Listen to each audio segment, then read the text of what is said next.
Welcome. Hi, good evening, everyone. Good evening. Hello, Good how you evening. doing? Hi, Eddie. Look at me. Hi, everybody. I tell you, Ah, you're here, you're in the studio. I'm gonna bring you for two events soon enough. So we're wow. just working our plan for his book and then for him to speak more. So he's brave, here he is, but he can get his view in good time.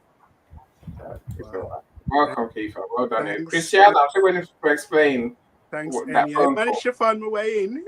I can just about hear you. Right, Pardon? that's fine. I said I'm still waiting to hear from you why you called me the other day with your group call. I hate group calls, but let's worry about that later. Call me Conversation and will be had not on here. yes, call me and tell me. Okay. All right. So, any you want to start, or do I start? I'm not starting. You're the host. I'm just here to support you as I always do, right? All right. I won't speak. Welcome, everyone. Good evening. Good evening, and welcome. I am super excited to have you all here. I know that there are people joining us here from Facebook, from LinkedIn, on YouTube, and that's brilliant. Thank you so much. Thank you for joining us here live on the marriage series, where we talk about everything marriage, from preparing for marriage, going through the marriage experience, and everything associated with it.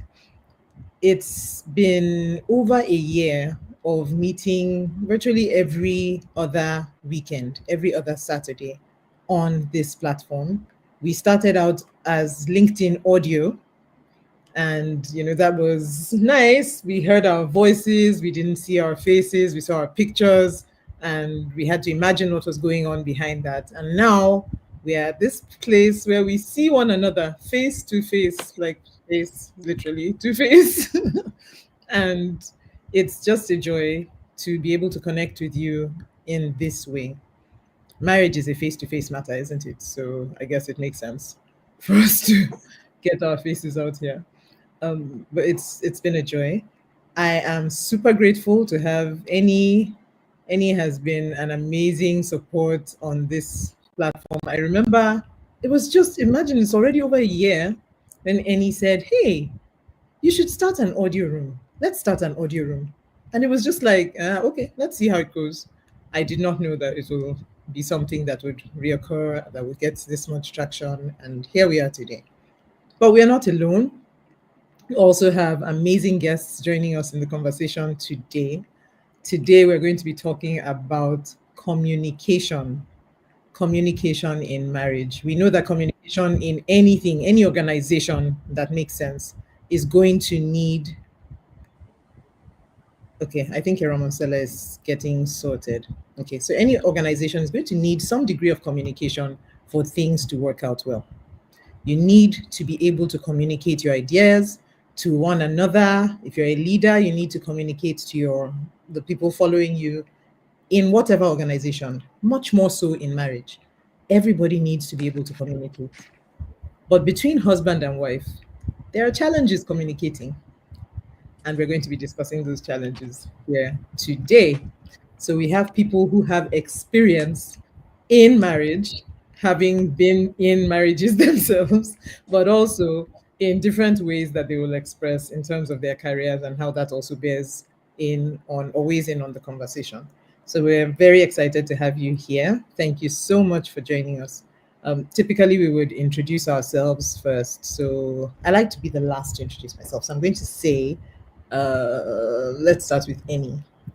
Annie, please go ahead, introduce yourself, what you do, what you want us to know about you, What do and I then we'll do? I do go many about. things. I do many things. I'm still Okay. so for those that don't know, I'm Eni Osang. I'm on company's Global.Media. So essentially, even though we're a marketing agency, I've got a great mission in life to make people famous. That's why when I meet her, I said, let's do events, let's do lives, because she has obviously a unique service that people need. Best way to communicate that is through events like this. So it was audio rooms, as you said, to Lou, but now they can see you, it's now you get even more famous quicker, right? And now that you are streaming to every platform. So I'm streaming to YouTube, Facebook, you're streaming to LinkedIn and other places. I'm saying that's how you get really famous, right? Of course, on top of the events, I want to put people on people's bookshelves, on people's coffee tables. So again, if you meet me, I will tend to say, let's write your book, let's write your story. Christiana's story, right? Yeah? Kiefer, same story. Now, so Tulu is now, not all thanks to me, Tulu's got about what, how many books? 12 books? Yeah, and more, I think. 14 books, I tell you. Shame on me, right? So Tulu has written 14 books, and one of those is an anthology with moi. This one you see behind me, that's book there. Lessons we learned from COVID-19. I was going to get you a real one to show you because I can. Oh, always flash your book around. Always flash your books around, right? That's a book. That's a beautiful book that we've written together. So me and Tulu are part of the 10 authors on the book, telling our stories about COVID and how we have built resilience and how we recovered, how we managed to get through the condition. So that's part of my life. I mentioned my anthology because I love writing group books because it means that you can write a book much quicker and have diverse views. And all my authors become famous as a result of being in the book. That's a dream. So my latest book, my friends, I say as quick as I can, is a health anthology. See, it dawns on me that there are people who survive life-threatening illnesses. So I got friends who survive cancer, for example. And there are many other illnesses, people survive liver failure, liver transplants, and mental health illnesses that threaten to do all sorts to people. So I want to write a book about those people. I want to hear their stories about how they survived. What helped you survive? Was it focusing on medication? Was it focusing on spirituality? Was it focusing on exercise and healthy eating? Positivity? What? What was your remedy that got you through? So that's the book I'm writing right now. I'm looking for 10 to 15 authors to be in the book. If you're interested, DM me. Let's tell your story. Let's make you famous. Let's make you have a legacy. For when you go, your chapter will still be living in people's hands, people's minds, right? That's what I'm here for. I really want to tell that story because I think a lot of people who experience life-threatening illnesses, they just get left behind. Don't mention it. No, let's talk about it. Let's talk about how you survive. I want to learn how you survive. In case my time comes, I want to survive too, using your strategies, right? That's the way. That's me today, Tulu. I'm looking forward to the fun of our conversation as always. You're on mute. Oh wow. Thank you so much. I appreciate you, Annie. And yeah, Annie puts his money where his mouth is. He gets that done. What he says is true. For example, okay, I'll talk about my own book at the end, right? I said I'll be the last to introduce myself. But he does help people get their books out there and helps you get your message out. So really amazing. Thank you so much, Annie. Next, let's do, of the two guests, let's do ladies first. Christiana, please go ahead and introduce yourself. What you do. Hello, good morning, good afternoon, good evening, wherever you're calling from, joining us from today. I am Christiana T. Johnson, and I am miscarriage and baby loss coach. So the work I do is to support women, men, employers, and healthcare practitioners to be able to understand miscarriage. So, for example, the women and men is to help them to gain clarity, confidence, and to learn about self-advocacy and how they can be part of their journey without being spoken at, but to be included in their journey. And to really help them walk through what is life after miscarriage, what's next. For employers, I help them to really understand the employees that they work with and how they can support them, how they can best support them to really get into work and to sustain their jobs. And with the healthcare practitioners, is helping them to understand how they can better care for their patients, especially the outdated language they use, things like incompetent cervix or hostile womb. those are so outdated that they have a negative effect and impact on those that use it. So it's really important that when we are going to these spaces, we kind of we show compassion, we show love, we show care, we really get to listen to those that are coming to us from a healthcare practitioner point of view. Last thing I would say, and why things tie into our conversation today, is one of my biggest thing is doing my best to avoid or to limit the risk of couples who go through this trauma separating or ending up in divorce. So thank you so much for the invite, Tolu. I appreciate being here, and hello to all of you. I yield my mic. Thank you. Wow, that's amazing. And that's so true. You know, that's one of the areas where people really need to lean in on healthy communication, where you're going through a tough time. And one tough time, like she has described, is a time when people are going through miscarriage, baby loss. How does a couple navigate that space without good communication between the two of them? So I can imagine how there's a lot that she has to say on this subject. Thank you so much, Christiana. Next, we have, let me pronounce your name right, Kifa? Kifa Correct. Allen. Correct. Okay. Thank you for the invitation, Tolu, and any most welcome guests. Good evening, and thanks for having me on your platform this evening. My name is Kiefer Allen. I'm a pastor. I've pastored 5 churches. I'm a welder by trade. I've 44 years in the trade. Married for 41 years.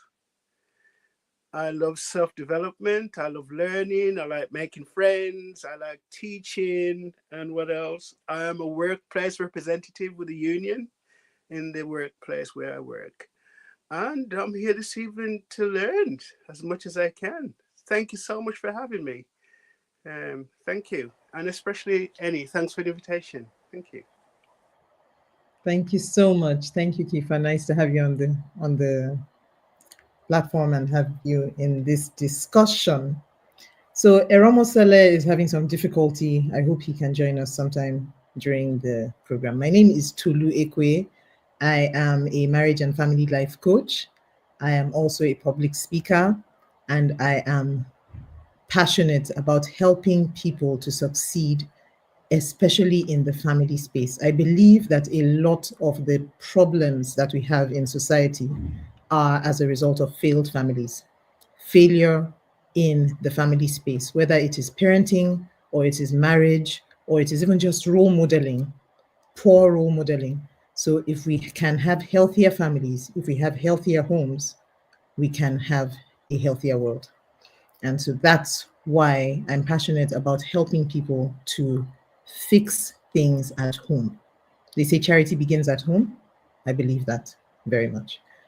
And so, in that regard, there are several ways in which I support you. How can I support you? If you're going through difficulty in your marriage, you're having difficulty navigating the marriage space, we'll talk about communication today, and you'll see that it's a very important part of the marriage relationship. But I can help you with some tools and with some pointers and some guidance to figure out how to help your marriage to work and to make progress, to go from where you are if you're in a rough space to a better place. I do that through one-on-one coaching, couple counseling as well. And also, there's a book that has become a bit of a tool in preempting some of these discussions. My husband and I wrote this book last year. It's called Raging Waters. You can see it a bit in my background. Sorry, this background thing is not really working out the way I hoped, but that's kind of the book. And thanks to Annie's efforts and a lot of online and offline drama, yeah, there it is. It has become a bestseller, a best-selling it got the bestseller award in 14 categories on Amazon last year, and that's pretty amazing, yeah, across 4 different countries, yeah. And that's just been a blessing. It's part of the things that we do. Okay. So I can speak at your events, I can train you on marriage and help you train. And then, of course, I can connect with you as an individual. If you have issues around marriage that you want to navigate, please reach out to me, send me a DM, and let's talk. All right, so now let's go into today's conversation. You see this communication matter. Communication is, and I'm going to just give a bit of background and then we'll go into the discussion, right? Communication is supposed to be the lifeblood of a marriage relationship. Why? Because you have two people who are supposed to be working together. Now, my favorite book says, "Can two walk together except if they agree?"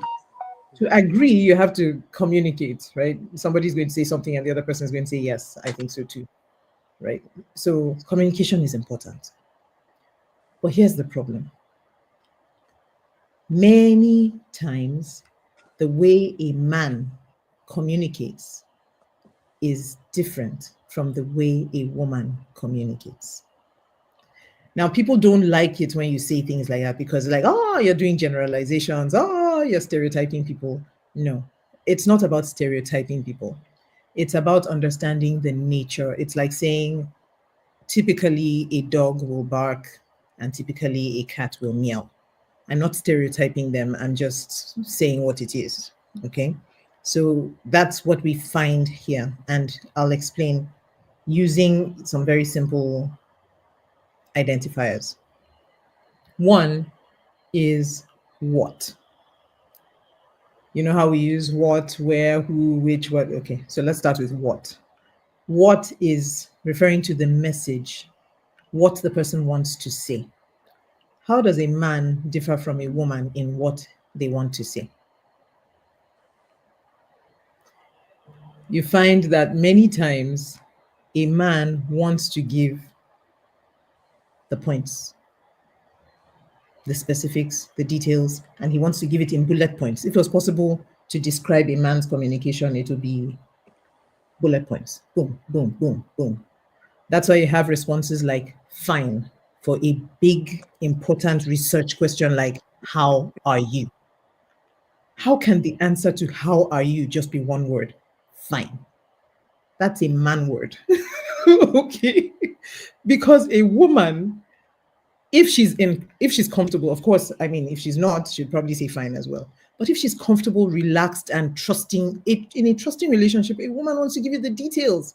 She wants to tell you, man, the way I feel right now is because of this and that I would really do with another cup of blah. And I really am just, and he's holding his head. But this is a woman typically.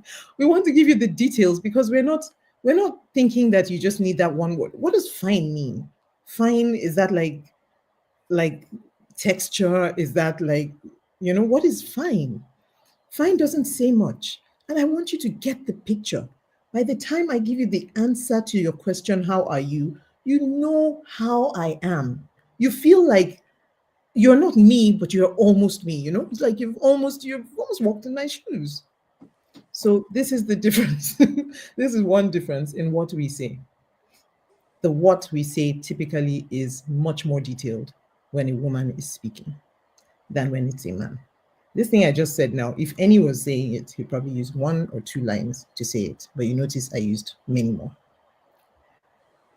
Same thing. Same thing with, so let's move from what.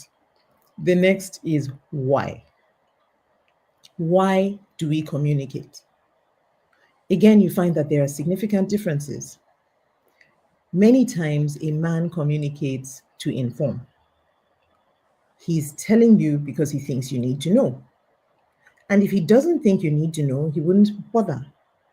So he has a really rough day. He's had, trials in the office. His boss is giving him grief. He has this client that is a problem.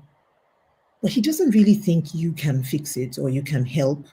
Or he thinks, hey, you already have your own issues to deal with. I don't need to add to your troubles. So how was your day? Fine. He's not lying. he just doesn't think there's any point to dumping all of that on you. So why? Because he would communicate if he feels that you need to know, to inform you. But since you don't need to know as far as he can see, fine. The woman, on the other hand, does not communicate just to inform. Why does she communicate? Any responses in the chats? Okay. Okay. Men are more logical than women, yeah. Okay. Can you see your LinkedIn? Oh, not from there, right? So If you have to go to a different tab, because I can't see LinkedIn comments. It seems like the event hasn't gone live on LinkedIn yet. I don't know what's going on. wow. Is that possible?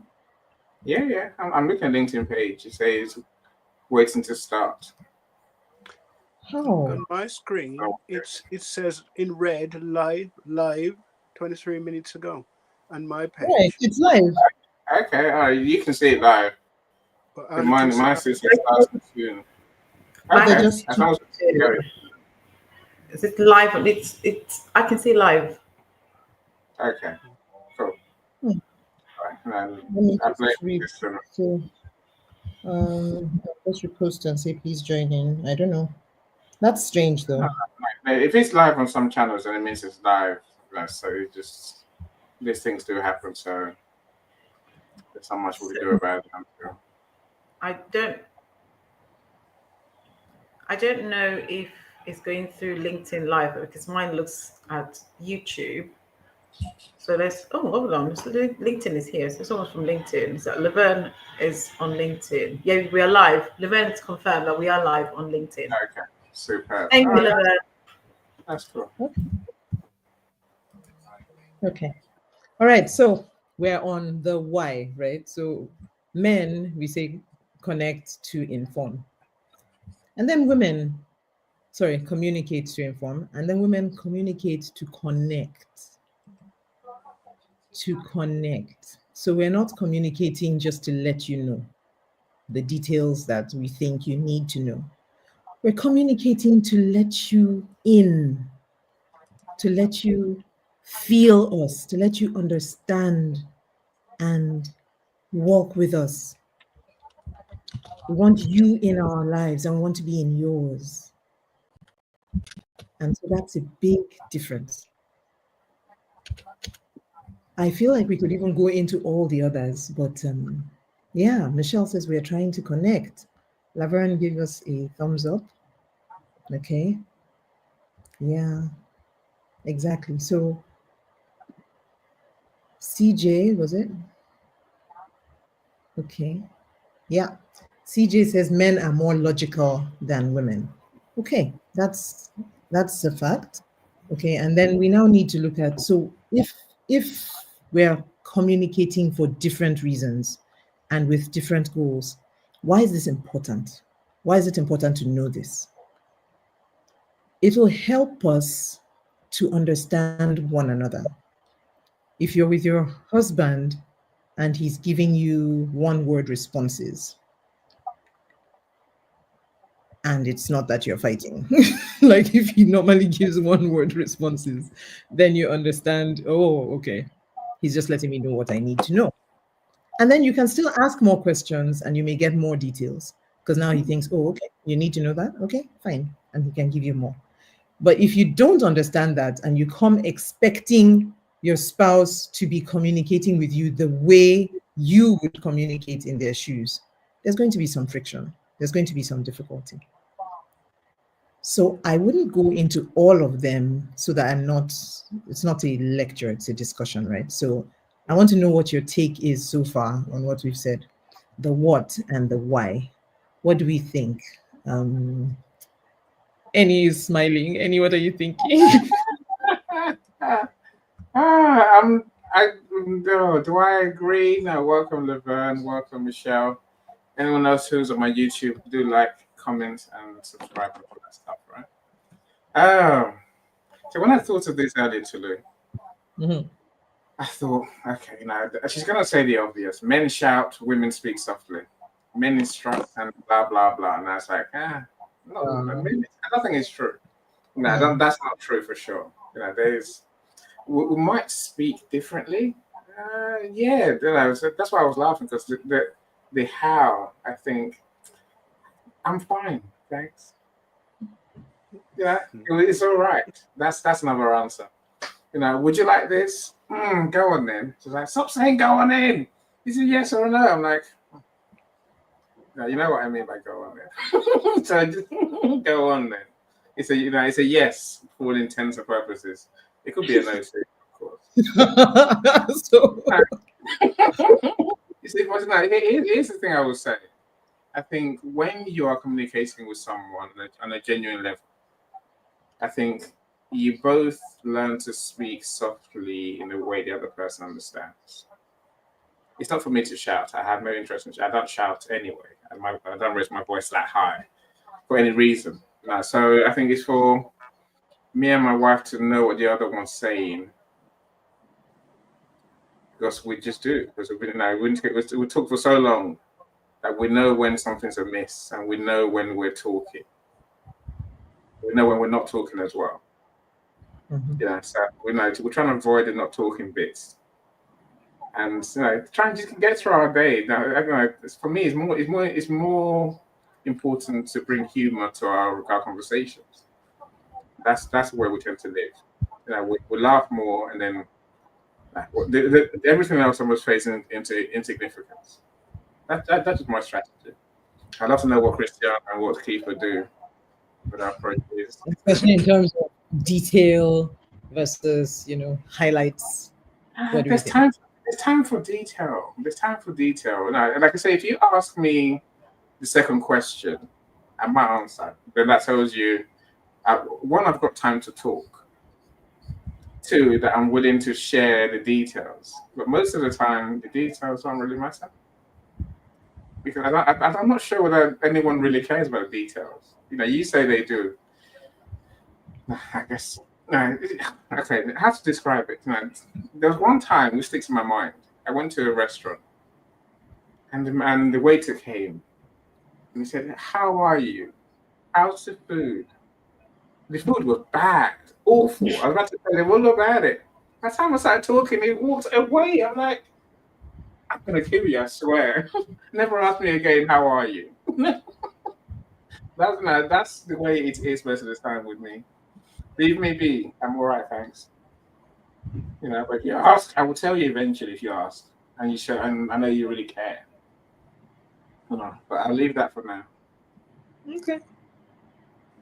Yeah, so I think that's an important point, that you would volunteer the information if you felt that the person cared. So that's talking about the safety of the relationship. Not a lot of people, male or female, and probably, yeah, not a lot of people would want to volunteer their deepest fears, concerns, thoughts in a space that doesn't feel safe. So that's important, that we want to keep our relationships safe for the other person. That makes them more willing to be I with think us.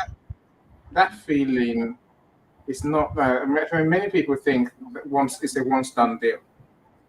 No, now we're married, so we must feel safe with each other, surely. Mm. But I think for me, it's a moment to moment thing. Yep. It's what am I doing? What are you doing? What are we thinking? And so on and so forth. I see people let's comment, and the comment says they might see their work as an issue. Like you say, it's not just about me not talking. It's about what I don't want to talk about. I don't want to share my true problems with anyone if I can get away with it.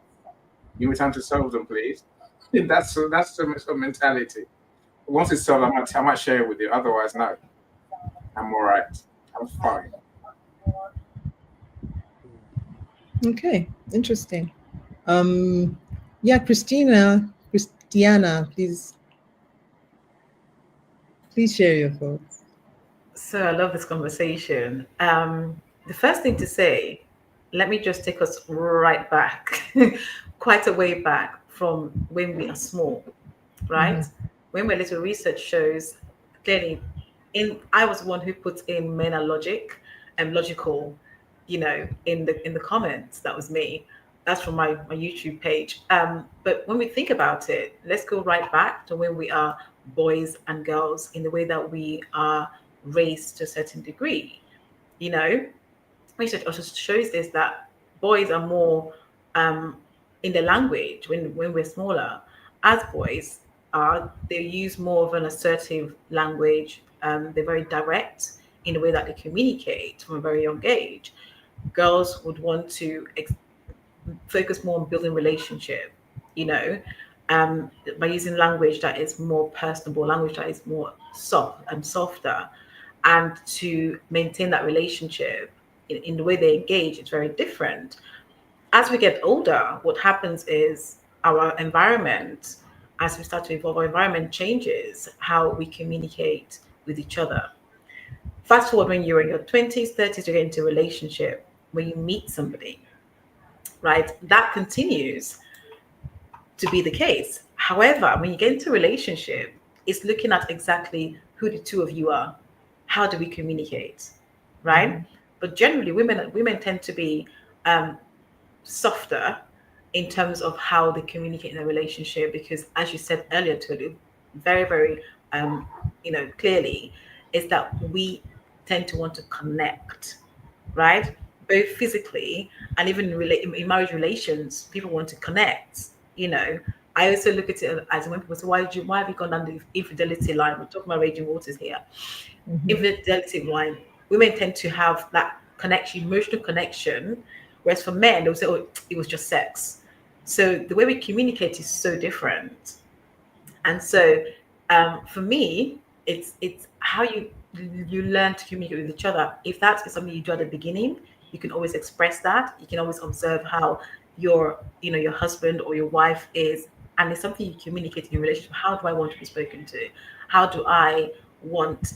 How do I respond as an individual, and getting to understand that differences. But there is a gap, because from young age, we're taught men are to be masculine, and therefore the way they speak is logical, the way they think is logical, their brain is wired differently. Women are different because they want to connect, they're more emotional. And so our communication patterns are different until we learn different in our relationships. So that's my take for now. I will expand at some point in this conversation. Awesome. Awesome. Very, very good to look back to the beginning, to how we start out. It's important because many times that helps us to also understand. And you remember that a lot of times boys are raised to think, don't cry, be strong, be a man, and all those things that Be become very, masculine. be masculine, man up, you, and so and so you get that training to just keep your innermost thoughts to Mm. yourself, just say the bare minimum, and it becomes the norm. And It's a then you have, conditioning. yes, it's conditioning for many. For many, I think I don't know if it's only conditioning though, but it definitely is. I think it definitely plays a role, because I think part of it too is a trust issue, where Mm. boys get to learn to be cautious, to not trust. And so you find that even as grown-ups, they say men like to sit side to side, women like to sit face to face. We want to look you in the eye and see how we don't want to just hear your voice. We want to see the facial expressions, and see your gestures and see everything. It's all part of the communication. But the guy would just rather, let's just keep it safe. So Yes. those are all things that start out as children and then we grow up. Kifa, what do you think? What are your thoughts about this? Yes, Tilly, thank you. Very interesting conversation this evening. And definitely, women do communicate totally different to men. I would say women communicate different to men in a way like how we shop. The what, and the why. We could go to a mall, a big store, and as you say, men have bullet point. I went to get milk, sugar, bread, and maybe a soft drink. That's it. I'm out. Now, the woman, she communicates totally different. She wants to look down every aisle. She wants to see the half prices, what's the sale, and even the things that she didn't thought she wanted in the store, she wants to look at. And that's it. Men get to the point. Women wants to long it out. In a sense, I believe that men, when a man looks at a woman, that's enough communication. He sees, he knows everything. Okay? But when a woman hear a man speak, then he knows who he is. That's my take on the what and the why. Just to know what you want and why you're gone there for it. In a nutshell. Thank you. Thank you. I love it. Why? Honestly, Can that's a man for you. can I add to that what you just said? I completely agree to what you just said, Kifa. The other thing we want to consider is when it comes to men and women, we have been going shop as men as well as women. You know, when we're younger as boys, we go to boys will go shopping out with their mothers, right?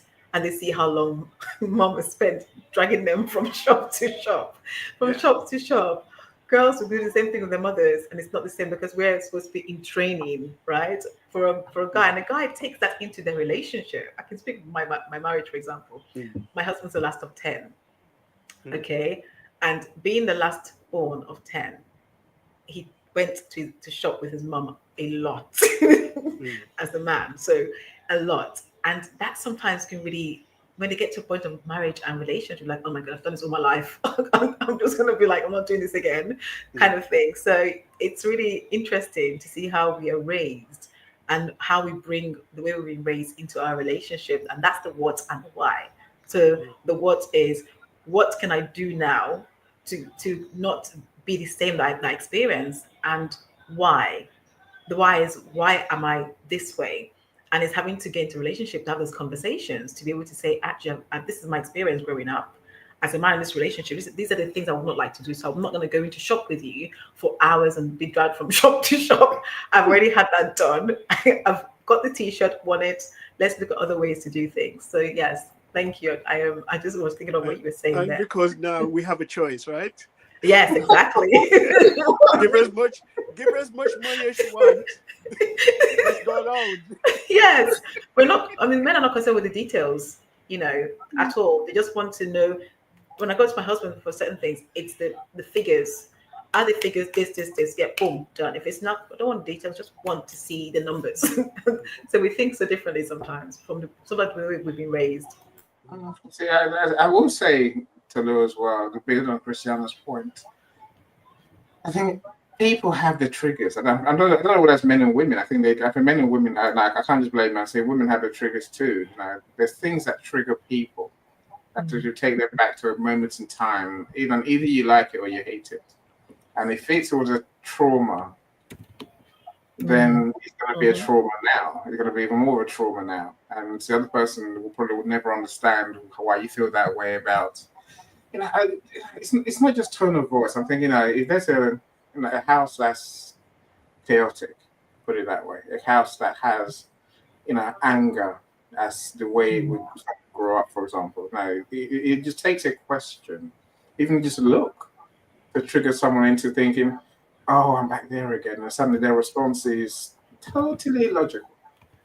Totally, they fly off the handle. You're like, "What the hell did I ask you? How are you?"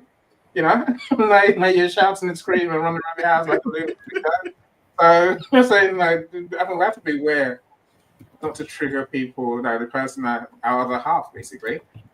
If we do, then maybe we have to learn the triggers. Right. But it comes back to the fundamental question of what we're talking about today. Will I tell you my triggers? Will you tell me yours? More chance of women, my wife will tell me hers than me tell her mine. Because I'm fine, remember? It's all of that, it's all mixing one. It's a minefield. But again, the answer is always communicating.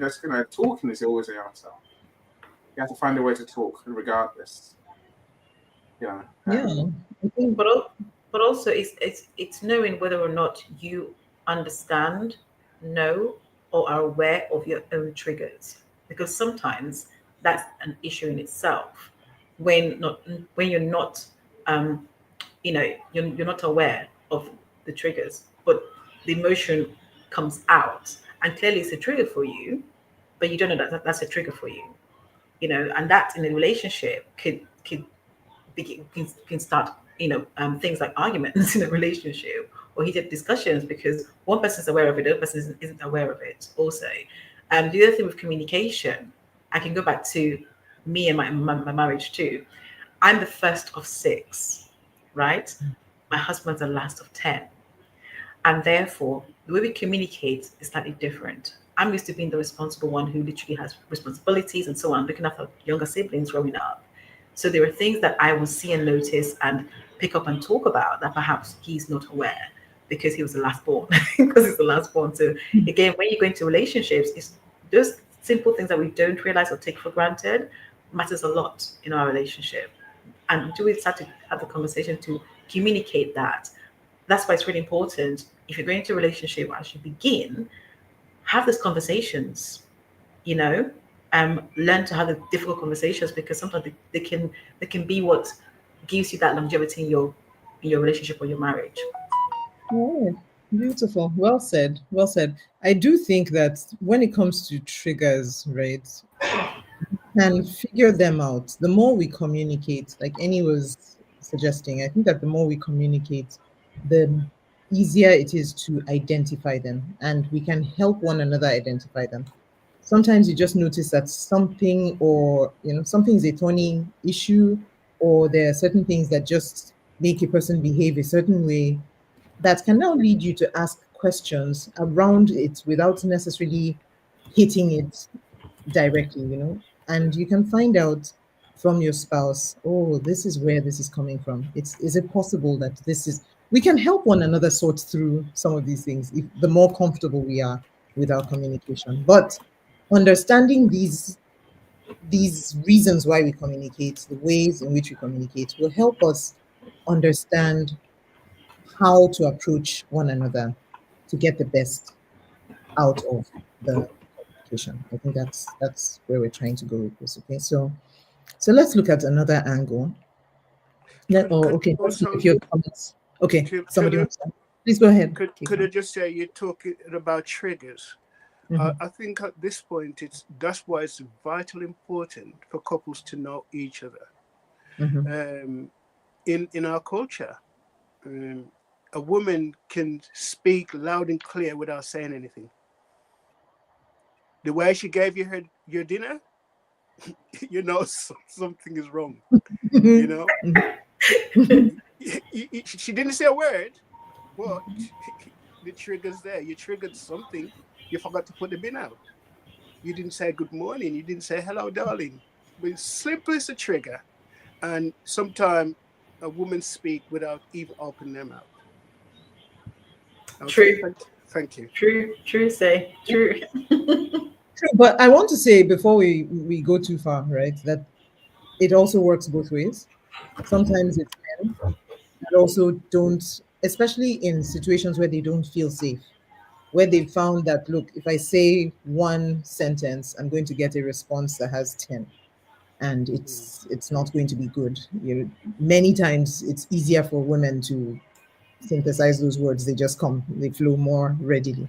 And so if a man feels like, look, if it's a battle of words, I'm just going to lose, I'm not going to bother, you may find that you'll find other ways to communicate. And sometimes they're not very healthy. So you can Walk find away. it. Just walk away. Well, you can find the walk away approach, or the, just Honestly, you might find aggressive. yourself locked out when you get back.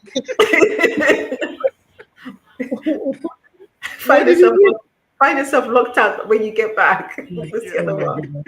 you So walk away. yeah, so these, we laugh at these things, but these This is things really serious. cause a lot of for couples. Yeah, because especially if you don't understand where it's coming from, then you don't even know what you're dealing with. You just find this random behavior. Why is this person behaving like this? Something is wrong. Have they lost their minds? But if we understand why some of these things happen, we may begin to see, oh, so this is why.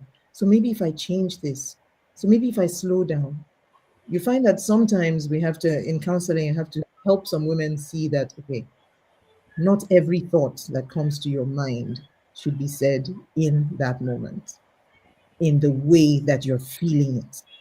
Because while you're saying it and getting it off your chest, you're dumping this heavy load on this other person who doesn't really know how to express it as freely and may not find it as easy to take it off the way you do.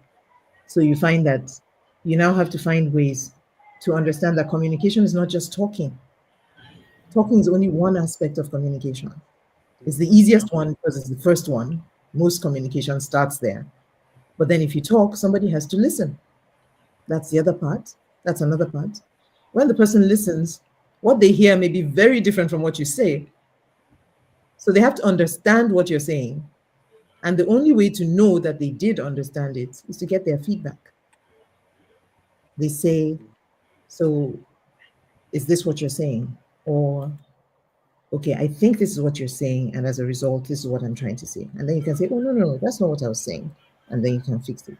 So communication is so important and we have to find ways to do it. We're talking about this because we have two different people. It should be easy. Two ladies, you just tell them, hey, guys, I'm leaving you guys here for 30 minutes. You guys talk, okay? I'll see you later. That should be easy. They'll both be speaking the same language. Or if it's guys, two guys, you know what? Guys talk, they'll probably talk about the weather, talk about sports, and talk about some very non-detailed things and laugh a bit and banter and go. And nobody would know what they're really going through. But we have to help one another to see, no, no, no. We need more communication, but we need better quality communication. It's not about more words, it's about better connection both ways.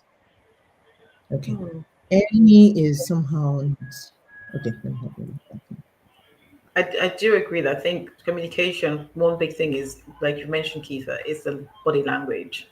You know, even before we speak, the body language has so much to play, you know, so much to we don't realize how much we communicate with our bodies more than words.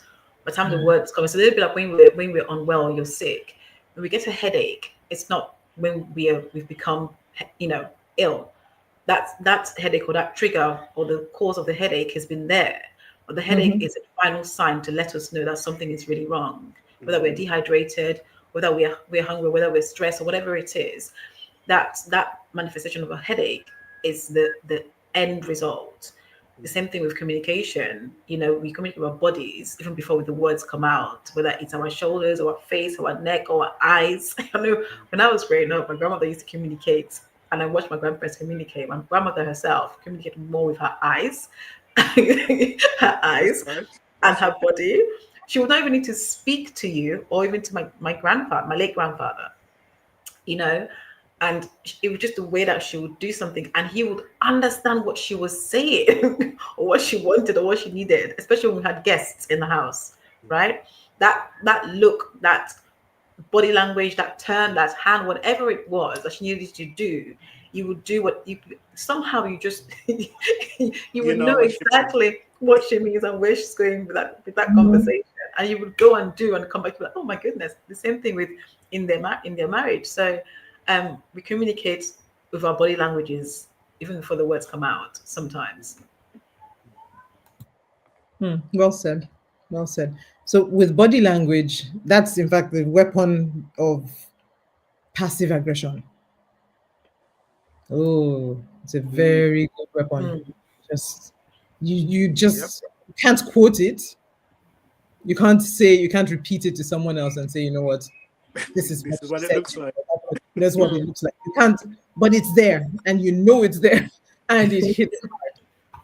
It hits really hard. So if that's the goal of your marriage and you're trying to ensure that you wound one another, then oh yeah, go ahead, do it.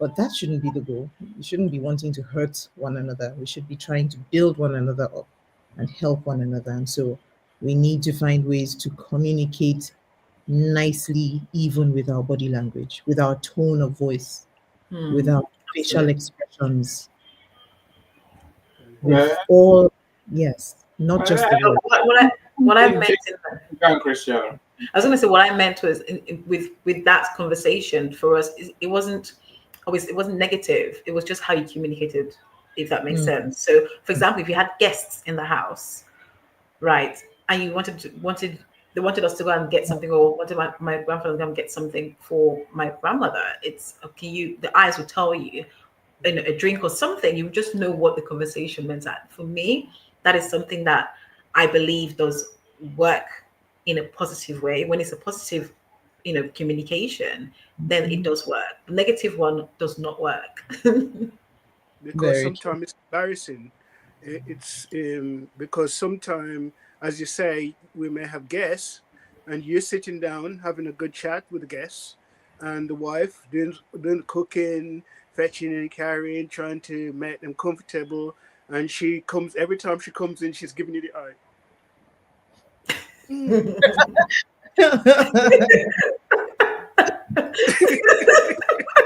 So Because true. she feels that she's doing everything, and she Just do the right she thing. just trying Don't to get your argue. attention Don't to ask a say, question. "Are Don't your ask me guests? Are why. your guests here tonight?" Okay. Look, there's sometimes, just to add, I think sometimes familiarity can breed what looks like contempt. Resentment too, Where yes. I'm as guilty. I mentioned the waiter who walked away. So many of us think we know what the other person is going to say before they say it half the time. I think there's a men and women thing. I think when I say, I think it's a men and women thing. So and I do it quite a lot. It's almost like trying to fill in the other person's words before they finish a sentence. Where because we know them so well, we feel like we know what they're gonna say. They're gonna say it yet again. By now we're reacting already. We're not listening. We are reacting. Whether we want to get defensive, whether we want to, but essentially we don't listen enough. I think I saw Michelle's point earlier. It is about listening, communicate more than anything else, really. I think we don't give ourselves that time half the time. I must apologize. I think I did something wrong with the LinkedIn event. I'm not sure what happened, It's working but for it's working for some. So if Bianca is here, just Paulette's here. She's talking from LinkedIn. Laverne was here earlier. She's still here. I'm sure yeah, talking from LinkedIn. okay. Yeah. Mine's still not alive, but no, it's not because you did something wrong to lose. Just tech is tech, right? When tech works, it works. When it doesn't work, Okay. you can have in trouble. Well, there are people here for LinkedIn, so what can we say? Yeah. Thank you so much, Michelle. I see you very, very active in the chat. Thank you so, so much. Thank you. Michael's Trust. here Yeah. as well. That way. Michael, Yeah. we see. Because I see you too. Thank you so much. Welcome. Welcome, Laverne. Women need details. Absolutely. We don't know, we give details and we need details. So you see, we're very fair. It's balanced. Yes, we are. I'm thinking, get the details from somewhere else. Don't ask me. Watch TV, you get the details, right? No. No. TV. No. We just TV. We married you. So yeah. So that's it's a very important thing to understand. Why we connect, why we communicate. Hold on, no, but hold on, really, ladies. Let me ask you a genuine question. Mhm. Seriously, now. So you and husband comes home from work. Mhm. Yeah. How are you, darling? And he starts giving you his whole day, minute by minute. What would you say, really? Would you Okay. So look here's uncomfortable? no, no. Or would Let's you get be it. like, that's not normal. I'm not listening to this. So Take on to what you thinking. it's not about the details necessarily only of what happened, but how did you feel about it? How did it affect you? What are your thoughts? It helps one to understand how you arrive at. So in the evening, you're grumpy. Why are you grumpy? We're not asking you to say, add 8:01 this morning, this happened, and then at 8:05 that happened, and then at no, that's not the details. It's I started out my day really thinking I was going to have a fantastic day. I had all this lined up. I was going to make this presentation and blah and blah. And then my secretary comes in, and would you believe this is what happens? And then this happens. And then it went downhill from there. And right now, I haven't had a meal. I'm this, I'm that. So now we understand, oh, the journey from this happy man in the morning to this grumpy man is, oh, I get it. This is where, and then we now know where to come in. That's the kind of detail we're talking about.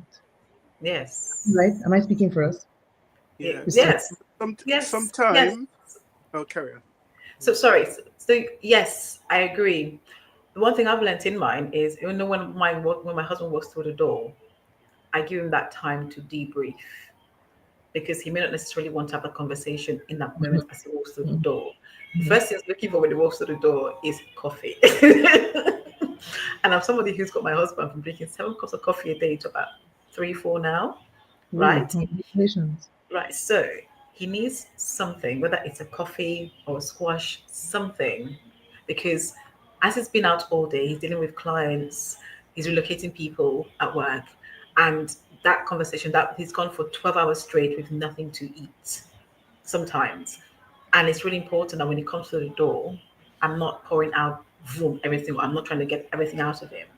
When that's done and he's sitting down, dinner, food, everything is done, our conversation takes place. So the first is, how was your day? Oh, it was okay. And don't get me wrong, in your own marriage, you can do what works for you. We've learned to make that our story, our journey, and how things are. Yeah. Exactly. We communicate that. That's become our tradition, right? But it didn't begin that way. We had to really communicate that and communicate how we communicate.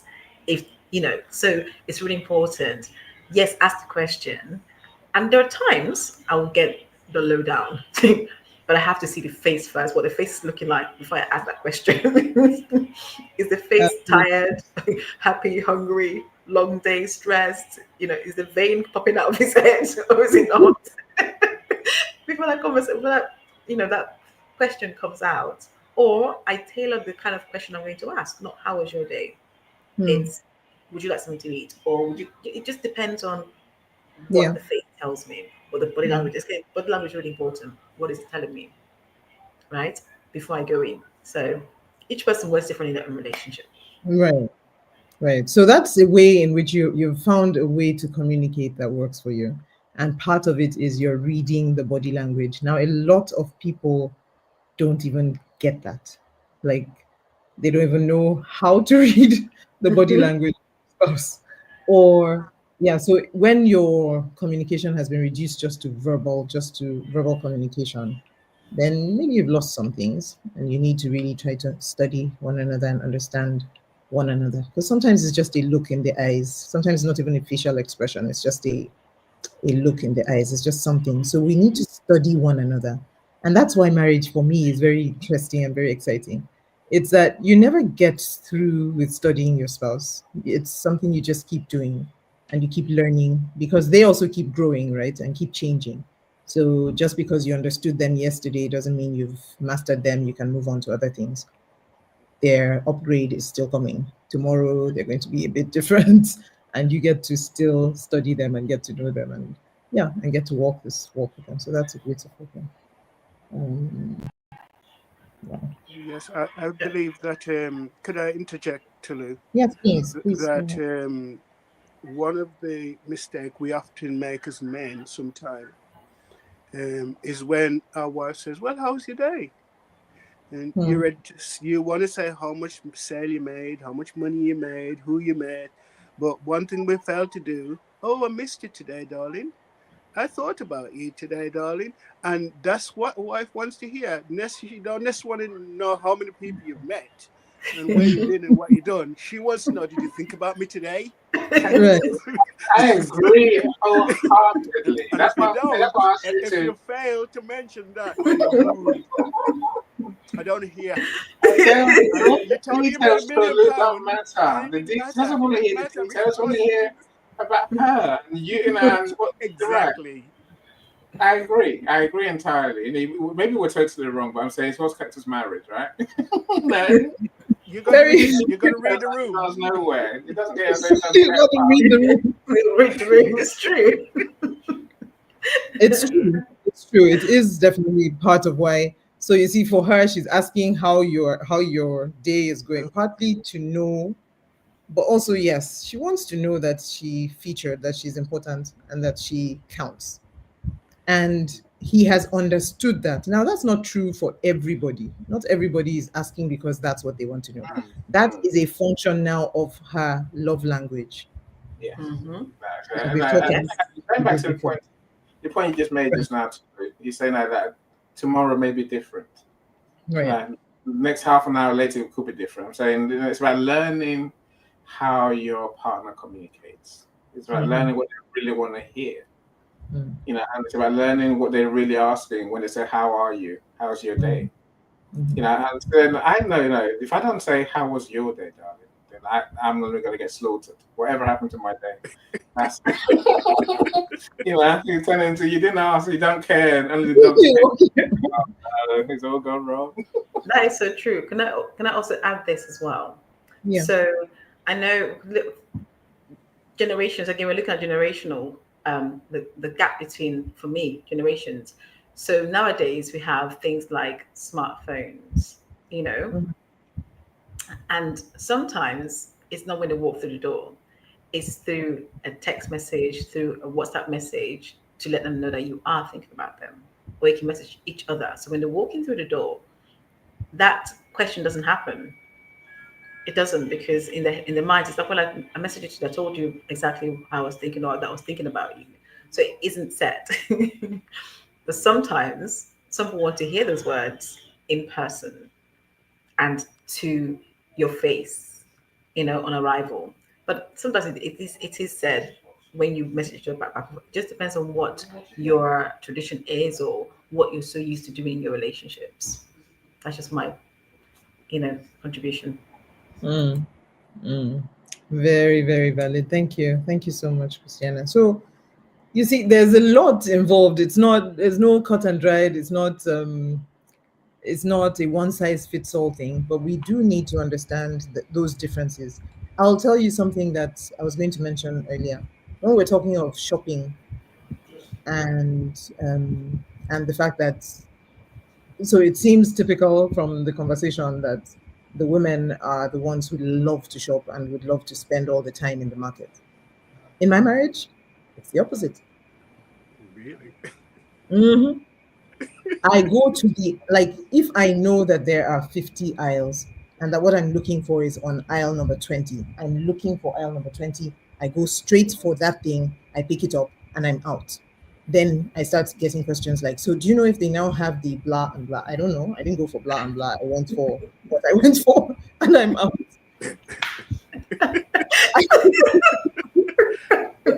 That's different. That's That's very different, different, Tolu. right? No, that's very strange. No, it's not. It is. I'm It's strange not. like that. Yeah, but the funny thing is, my husband loves to shop. Like he could know that, look, I don't have the money right now for this thing, but I don't understand going to the market to look for something that I know I don't have the money for. Like, if I don't, then what's the point? I'll go when I think I have around the money or something. He would go just to see first. So the window shopping, just to see the different types. Oh, really? There's this one, or there's that one, and all that. I don't know why. There's not a muscle in me that understands window shopping. Like, I don't know. But most women that I have encountered love to window shop. Like, shopping is just I don't know, a mood It's a booster, career. something. It's a hustle. Ah, It's a career. It's everything. so No, I don't no, know. But people no. are the point is, people are different, and not everything that we've said about men today would be true for all men, or not True. everything that we've said about women would be true for all women. But we're just saying that those differences tend to happen. I am a person of faith. I believe strongly that God puts those differences to teach us that there are other perspectives to life. Otherwise, we'll have these very selfish viewpoints, where it's just my way or the highway.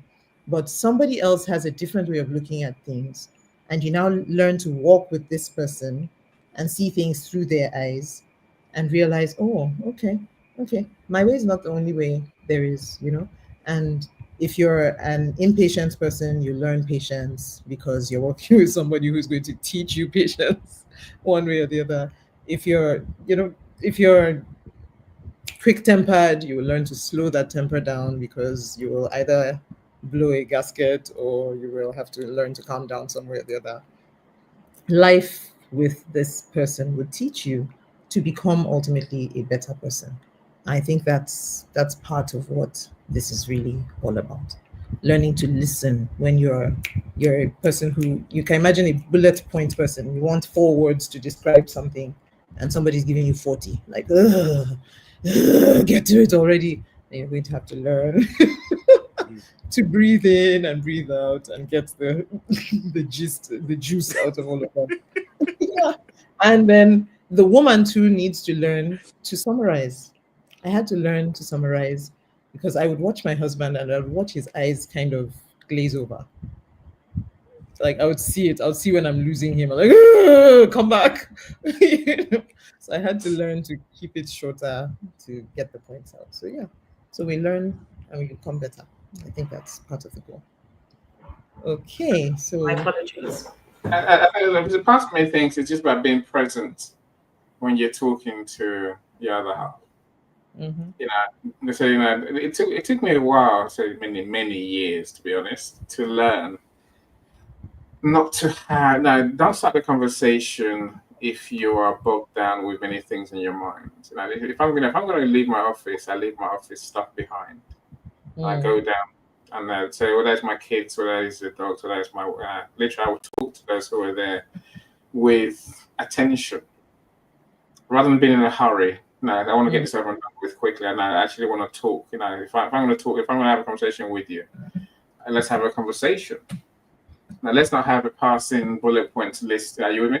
Let's not have a shallow conversation. We're going to talk properly. Let's talk properly. If it's not time to mhm. talk, let's at least Fine. no, let's talk if we're going to talk.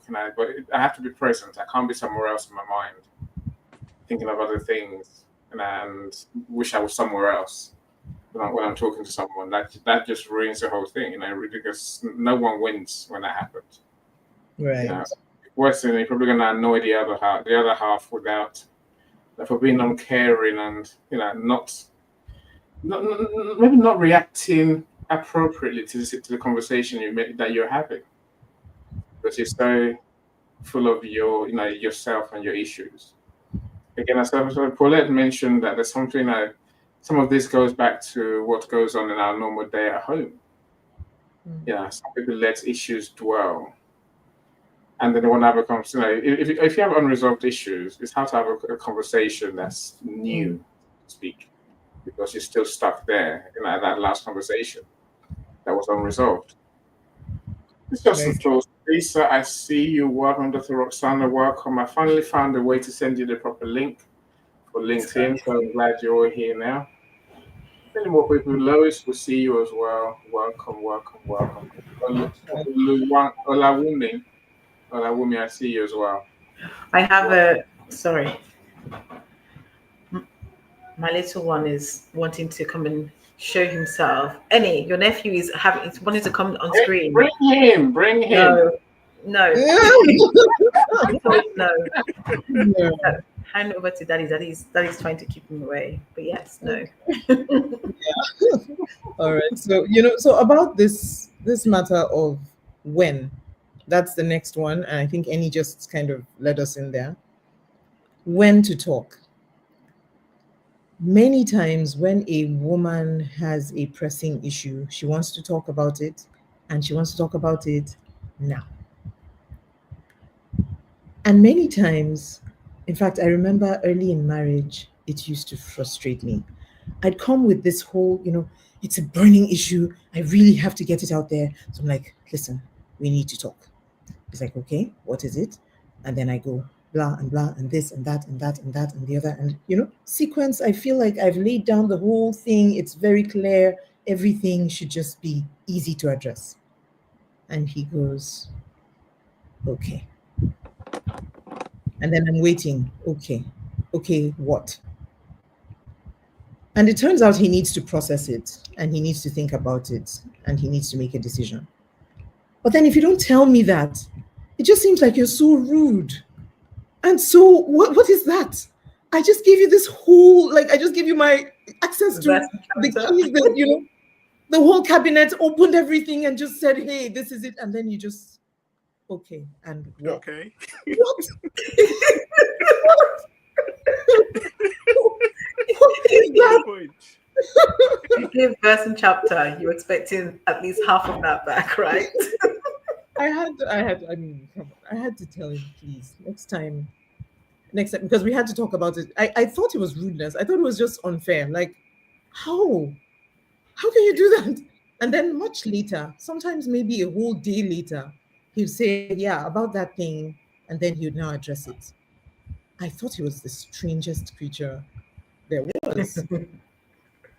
But it took us time to walk through those things and now understand, oh, okay. So could you just tell me, okay, you know what, I'm thinking about it. I'll get back to you. It really helps. Just that little bit really makes a world of difference. Because if you don't say that, I'm left to guess.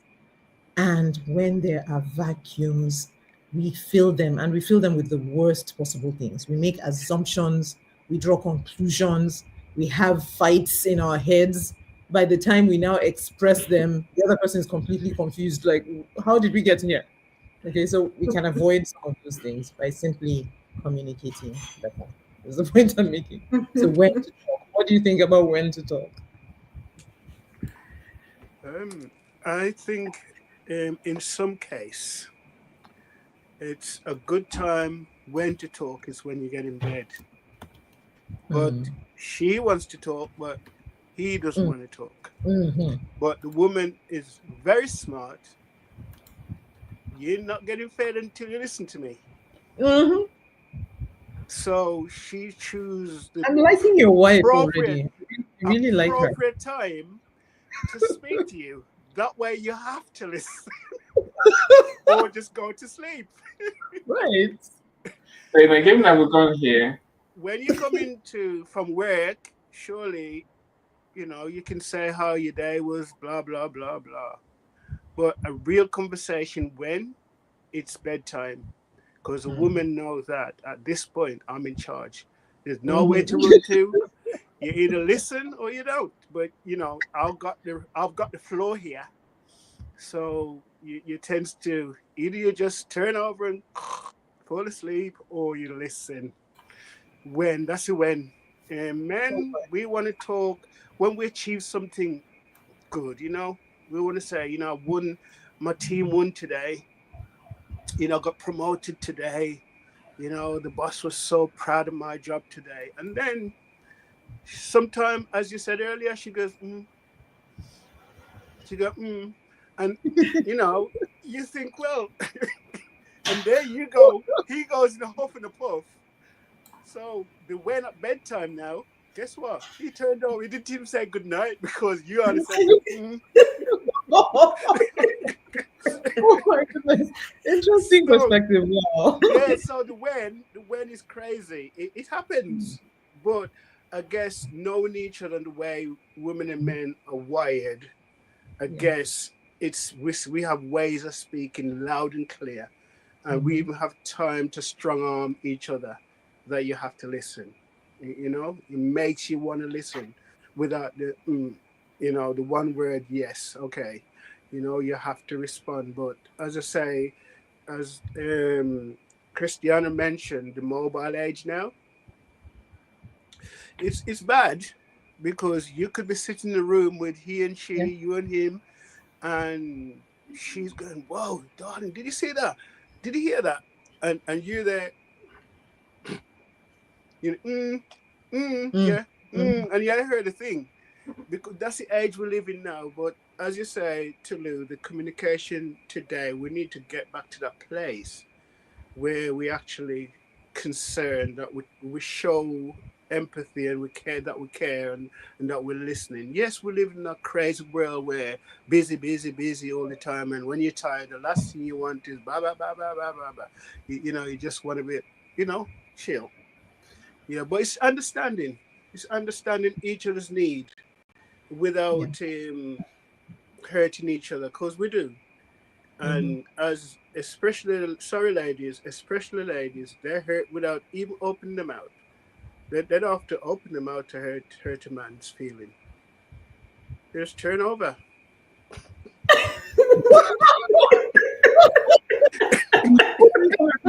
I'm trying to talk to my wife when she wants to go to sleep. No, nothing's gonna work. She's going to sleep. You see, Yeah, that's not no, necessarily hostile, right? I know better. This earlier time to talk to her, the time to talk to her, times not to. When she wants her beauty sleep, matey, nothing's gonna stop that. If I try and get away, it's still gonna be a no, right? That's just how it is. So welcome, Michelle Ramos. I'm glad you're here. Better late than never, that's for sure. Oh wow, So Michelle's here. I see Rakesh. No, she's here. I just seen her on my YouTube. Rakesh, welcome as well. I love all my YouTube friends. So glad, if you're on my YouTube, I love you more because it means you're doing my watch hours a beauty. Keep watching on YouTube and make sure you like and subscribe and comment on today's video and other videos too. Don't be shy. And come back and do it. I was going to say that sometimes that, you said, Kiefer, earlier, turning around. There are so many different levels of turning. Right. There's layers. There's layers, right? There's the positive turn and there's a negative turn. You just gotta know which one is which. Right. I hear you.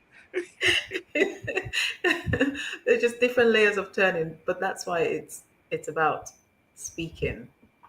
Ultimately, it's about speaking.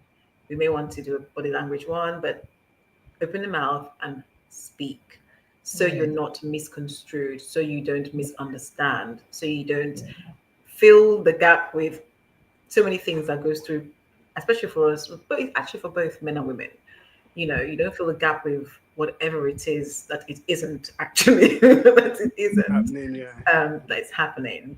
It's about just having that conversation and saying, hey, for me, I have to stop and say, do we have time for conversation? When are you free? Might be pressing, and when are you free is in the next 24 hours. So where we need to serve, I think it's really important. Like I said, in every single person's relationship is so different. How you choose to and again, sometimes it's going back to what I mentioned earlier. It's also traditions of watching those that have come before us and how they did, and how you're modeling yours on theirs and the cultures and what we see or deem as culture. And nowadays, people are choose whether culture comes in. Do they carry culture along with them, or do they drop some culture and pick up some? Now that's really, again, you can communicate that in the relationship and just say, that's not going to work for me. That does.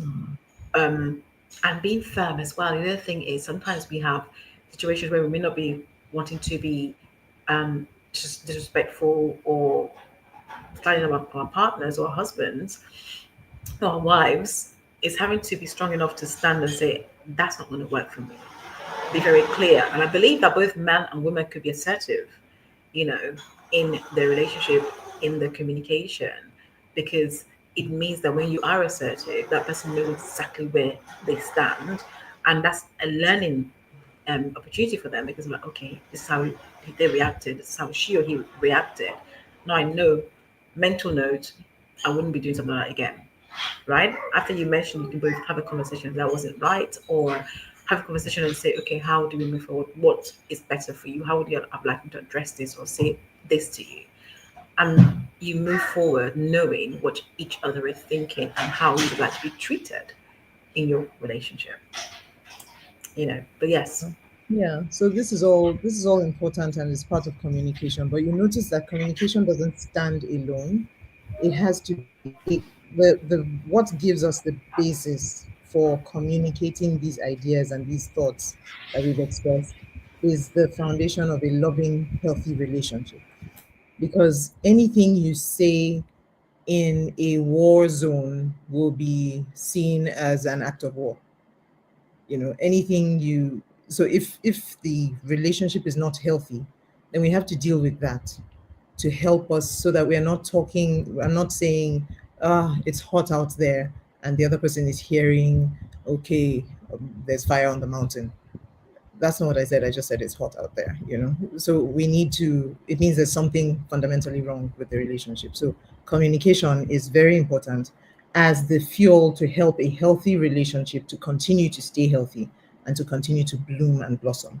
But if it is placed in a toxic environment, it's just going to be distorted and messed up and misunderstood and would not achieve the desired goals.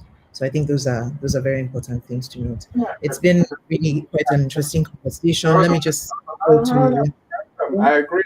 I agree with you entirely. okay. Resolve issues and create a decent relationship as a platform for communicating. I'm just wondering, as I see in Michelle, and I think it's Lois has put in, you could send each other a WhatsApp that is communicating too. No, I wonder what you think. I'm not. I don't know. I send my wife a WhatsApp if something funny. We're not in the same house. If we're both out, that's something. If we're both in the same house, I will look at that WhatsApp and think, what's gone wrong? What? Well, even a text message, so whatever you call it, I would look at it and think, what? You open the door and shout. How are you? That's a Right. simple Age conversation we're to living me. in What do you today, mean? brother. That's send you WhatsApp. No. I wonder what your take is. I completely agree. The thing is, we settle for bare minimum. The relationship between you and your spouse should be prioritized. You shouldn't treat it as one of the many things. I'm going to have 5 million conversations today. Oh yeah, you'd be number 4,900,000, and no, your spouse is very important. You're building your lives together. Of all the people that you talk to in the day, this person should be the most important. Well, apart from God, apart from, you know what I mean? This is a very important person. This is the person you're sharing your life with. So I think that text messages, WhatsApp messages should be extra. They shouldn't be the mainstay of your communication at all. So I send voice notes to my husband, or send him something funny. I receive something funny, I send it to him because I think he would laugh. But the main conversations, I'm going to make a call.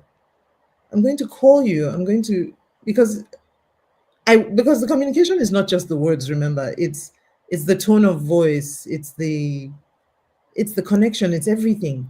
It's the sigh in the middle of two sentences. It's so much more than just getting your message out there. It's not Let's not be so efficient that we are not effective in our relationships, if that makes sense.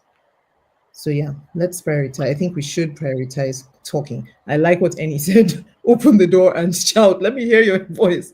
Send me a text in the house, in the same house. Having said that, there was a time when we had what I considered a sensitive matter. I wanted to discuss with him something that I felt, and I think I've mentioned this once, I don't know, something that I felt was sensitive. It had to do with his family, and relating with in-laws. I wanted him to address something, but I felt like it could be misunderstood. I also felt like every time I tried to broach the subject, I didn't really like the look in his eyes. And because I didn't like the look, I would hold back. I wouldn't say it how I wanted to say it. I didn't get the message out. So I did something very unusual. Living in the same house under the same roof, I wrote him a letter. That letter, I mean, I wouldn't Awesome. advocate writing letters to one another, except, I mean, maybe it's love notes you guys want to, I don't know. But I did that because out of necessity, I felt like I need you to understand this. I need to get it all out. I need to not be hampered by the look in your eyes. And I need you to address this issue and get the full picture of what I'm trying to say. And so I wrote, and writing, what it helped me do was express the ideas. I could reread it, decide, no, this is not what I'm trying to say. or this could be misunderstood. Let me rephrase it, let me paraphrase. And then when I was sure this is exactly what I wanted to say, I rewrote it neatly and I gave it to him. This is in 21 years of marriage, I've only done that once. So this is not a regular communication method. It's just something that, yeah, you use when you don't have. If I wrote to my wife, she'll know it must be bad. It must be really seriously bad, beyond words bad. See, I have a different take on that. Okay. So if it's something that you are both used to doing, and you do it, and you've mentioned only once in 21 years, if you are somebody who used to write each other and have sort of, back in the day, we used to put pen, touchy paper, and write letters back and forth, and that was a way of that you used to communicating that way, and you do that, I believe that's okay, No, because you've been able to communicate. That's your way of communicating. And so, for example, when my husband and I met, we were university, lovebirds, so to speak, and we lived apart. Right, we were 150 miles apart, and it wasn't time when people were having phones, or we used to write letters to each other every week. Right, we send letter by post every week over the summer holidays, especially. And so, when it came to communicating something that was, and I've done this myself too once in my marriage, that you need to really pour out and kind of explain and express something. I think that's totally fine to do that, because of the meaning it has, and because you're so used to, you've been so used to doing, that's how you started your relationship to begin with. I think that's okay to do, but I wouldn't. Yeah. Absolutely. No, absolutely. I agree with you. But you notice what you did was because you were in different places. You had to write because you were not in the same space. Now, if you're in the same space as husband and wife, and rather than I'm here with you in the room, and rather than talk to you, you look under the pillow and there's a letter from me, and then you write, Bring and it then back. I check in the middle of my book. Oh, there's a letter from you. I don't know, but I think that's weird. But yeah, we did that too, right? Like we had a whole during his what in Nigeria we have what we call youth service, national youth service. Yes, yes, yes, Yeah, yes. I know. was away. He was away for a whole year, Hmm. and that year actually he wrote me 120 something letters. I wrote him 80 something letters. We still have those letters today. Yes, Same and here. Yes, yes, yes, yes, and yes. we did. And it's amazing, yeah, because and those letters were profound because we were pouring our hearts out, but we didn't have the option of picking up a phone. We didn't have cell phones at the time. No, My no. kids see my kids say we dated in the olden days. So Yeah, we yeah. Do you know something? I think that there's an art there that is lost. It's a dying Oh, art. that's It's not so gonna be important. Any listen, No, it's a dying art. It's such a beautiful thing it's to don't so write me a beautiful. write letter, letters and Christiana. to Don't write me pour a letter. heart Call me, out. Christiana. Tomorrow, it Call won't be a love me. letter, it will be a I'm letter. writing a letter. I don't want to know. I'm gonna write it And you tomorrow. hear her out. No, hear her out. I Yeah. agree with Annie But the as thing well. about it, but We the thing don't about write letters. We sit you down. We say, "Come here, darling. I've got something to say to you." Switch your TV off. Ah, Switch if the you you paper off. you are I you miles want to with say your apart. with something to your you. five No pen words. and paper. Okay, my With question your to you is, if you're miles apart, It's a how can you say woman come thing, and I say think. darling? No, it isn't. I think I've also met guys who've written. For us, it was an essential thing to do because we were so far apart from each other. Right, And we exactly. got together. That was something that continued because not necessarily kind of a letter form. So we have post-its, so and kind of like leaving messages here on the fridge or in his shoe, kind of like something nice of the day. It used to be Saturday day, have a blessed day, or missing you already, just kind of things that really boosts your day, your confidence when you're leaving your house, and so on and so forth. It's about writing. Ultimately, for me, it's about writing. I know we have phones these days, but I still do that thing of I'll write and leave it around because that's how I began, and that's the one thing was about relationships or marriages, right?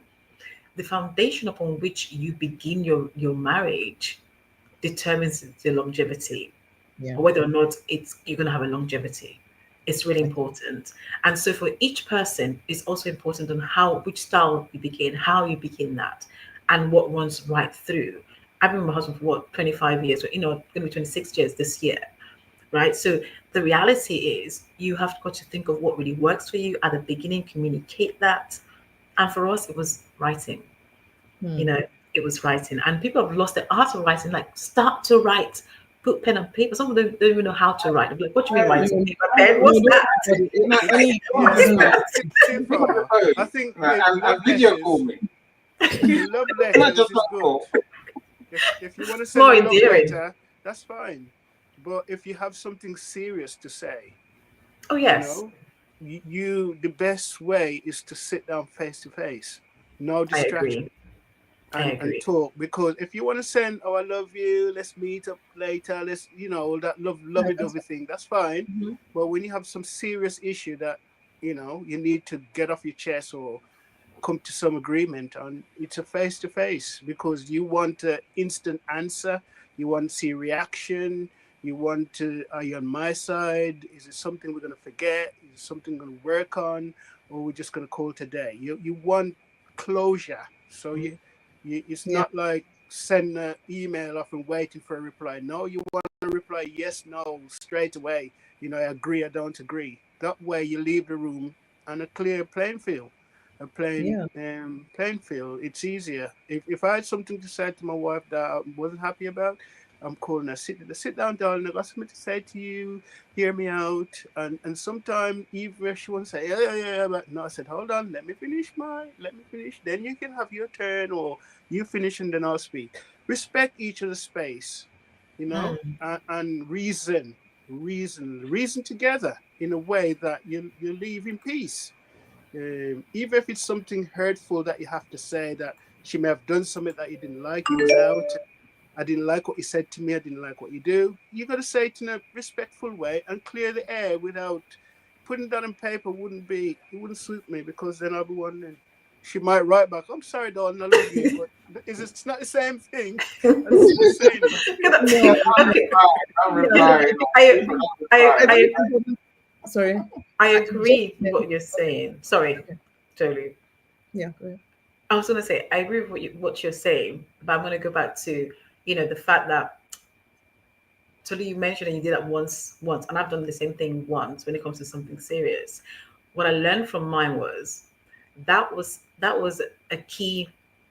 I think it's profound, but it's also a key breakthrough too. The reason being, when you write something of that nature, or you write exactly, pour it all out on the paper, the person gets to understand. By the time you sit down, because we have to sit down and still have conversations, right? Exactly.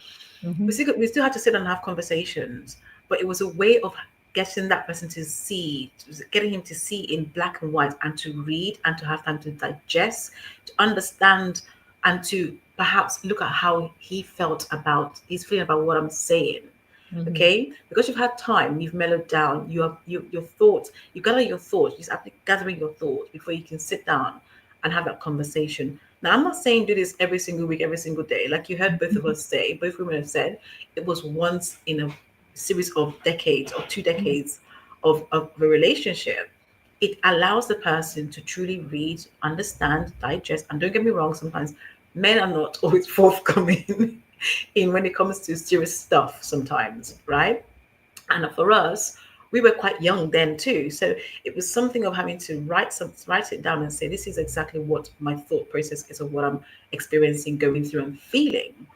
And then leave that person to read, and really having to respect your words, and appreciate that you've taken the time to write this down, because it's even more serious, because now it's written down. Gosh, it must be really serious. Because when you try and communicate that, sometimes it's like, oh yeah, let's sit down, let me talk. Oh, here we go. And also, when you write something down, you get it all down. You're thinking Yeah. about what you're writing. When you were speaking in front of the person, sometimes your emotions can get in the way of pouring everything out. You're looking at the person's body language. They might not be suited to what you want to see in front of you. And so they might even stop you in your tracks because of the way that they're responding to what you're saying, right? But putting that on paper, you have the time to put everything down on paper, and they have the time to read, digest, and understand where you are coming from. Before they engage in conversation with you, they get the picture.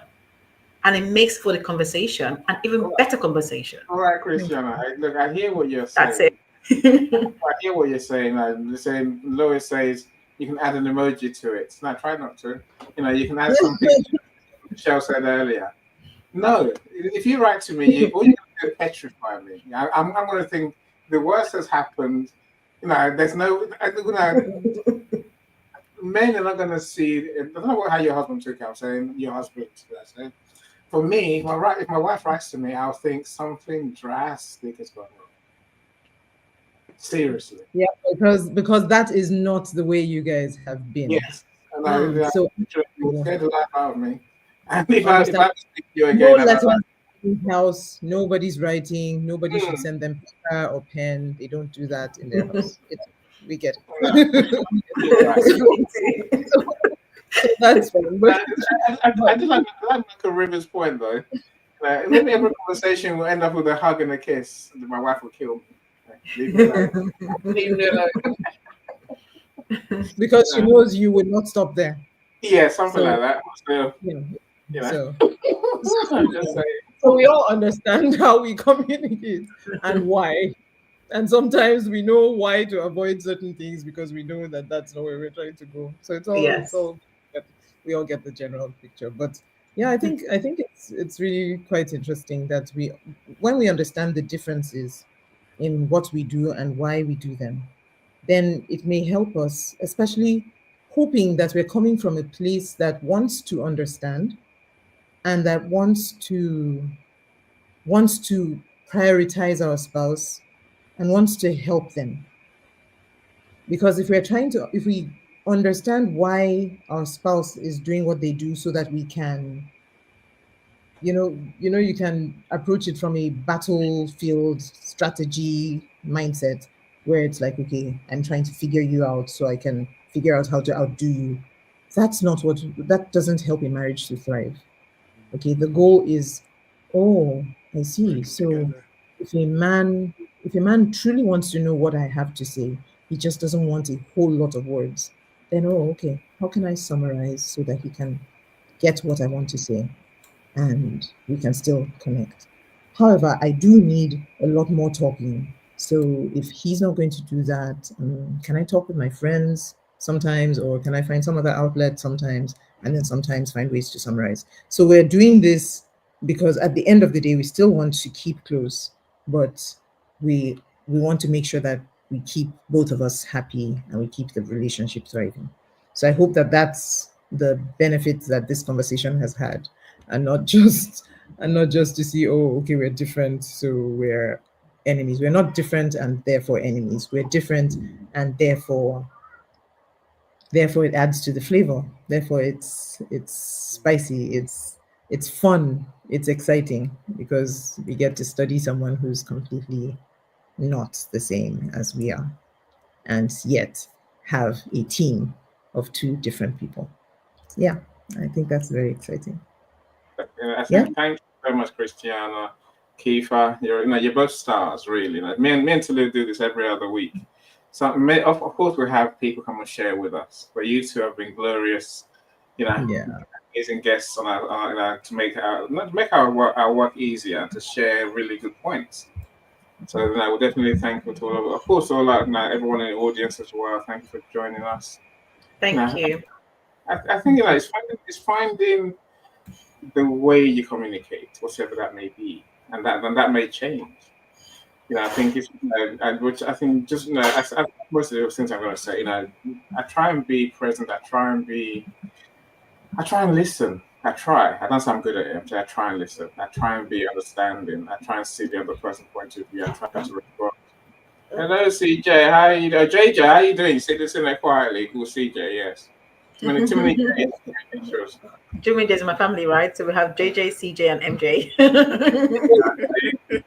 The J family. But no, really, I think it's we can have pleasant conversations if we are nice people. Let's try and be nice people. I'll leave it at that. Nice people give each other time to talk. They listen to each other, right? They care what the other one has to say. So be that person who does care. I think that I like Rakesh's point. Concerned communication is key. I think that's what I'm trying to say in many words. See, a man does use many words. Unless you're Rakesh, you make it very easy. Concerned communication. 5 words. I told you it was 5. I told you it was 5. Thank you so much, everyone. Thank you. So we're back here again in 2 weeks' time. So do join us again. It's picking up nicely. Hopefully, everyone says we join again. Yeah. Better next time. Christiana and Keith, if you have anything you want to say before we leave today, please feel free. Thanks for the invite. It's been really, I enjoyed myself immensely. And thank you to Luz. Great subject. It needs to be talked about more in today's society. We sometimes forget who our best friends are, our partners. And sometimes, especially for the ladies, take them out for a night out. No, you pay for it. Take them out to a meal. If they like dance, take them to a dance. Take them somewhere where they're going to enjoy themselves. And a woman appreciates a man or a husband who does that. Sometimes it's the best way to make peace and to communicate, even without saying anything. Bring the days gone where we used to bring in flowers on a Friday, chocolates, and a slice of cake. We're so busy now trying to make a living and building ourselves that we forget those the nearest to us. So let's remember to bring a little gift now and then. These are things that we've forgotten, and that bring peace. Because even if she was mad at you at AM, when you come in with some flowers and chocolate at 5 AM, guess what? It's deleted. She's forgotten all about all that puff and puff all day, and all she saw was chocolate and flowers. Unless it's Paulette. And Paulette you're still going to listen to that. Thank you for having me tonight. Thank you so much. People are saying, don't stop courting your spouse. Don't stop. Just because you got married doesn't mean the courtship has to end. That's what I'm hearing from Tifa. Thank you so much. Christiana, any final words? Yes. I completely agree with what Keith has said. And I think what you're saying essentially is the communication, is making the time for each other. It's making that time, whether you take them out. But not everybody wants to go out, or even have the opportunity to go out. But even in your house, you can still make the time. You can still have date night in your house. It just depends on how you plan that out, how you want to do that. But essentially, it's making the time for each other, appreciating each other. I always say when you begin a relationship, think of this as your savings box, right? So we all have savings account. We put money in and we save and save and save. When you have time and make time for each other, you are continuously uploading, you're continuously putting more and more in your savings bank, so that whenever you get into a situation that's probably difficult or life throws something at you, those memories that you've built, and you can take that out of your savings box and remember the joyous times you've had, right? So you can savor on the joyous times you've had, which takes you through the journey of your marriage, essentially. Yeah. My message today is, don't allow what began as the light in your life to become the darkness in your life. So it's really important. And that's what happens when people go separate ways in relationship. You never really took the time to continue to invest in that, to make time for each other, time to respect, time to communicate, time to love, time to care, time to show that love, So like I said, don't allow what began as a light in your life to end up being a darkness in your life. That's my thank you. Thank you so much, Lily, for the invitation. That's so profound to me. It made you and me look heartless. But I like them both. Well, Christiana, well said. I don't want to kill someone today. What are you talking about? Anyway, so thank you so much, everyone. thank you for being here. I want to say that if anyone is hurting, I realize that we laughed a lot today. We talked about communication, we talked about the good sides, we talked about healthy relationships. But I know that there are people who are out there who are broken, whose hearts are, who are going through a tough time, whose homes are not feeling like home. You need to talk. If you need someone to talk to, just reach out. I'm here. Christiana is here. Let's talk and let's get started on hopefully what could be your journey to a better place. All right. So thank you so much, everyone. Thank you for being here. And at this point, it's time to say goodbye. Yeah. Thanks for joining us, Michael. We do see you. So, Michael, join us next time, my friends. You take Good care, everyone. night. And thanks Thanks. again, Night. Emmy. Thank you. good night. Thanks, Tolu. Thanks, Christiana. Thank you, Keith. It's so nice to meet you. Thank And you. you too. You Take too. care. Okay. Bye, Bye. everyone.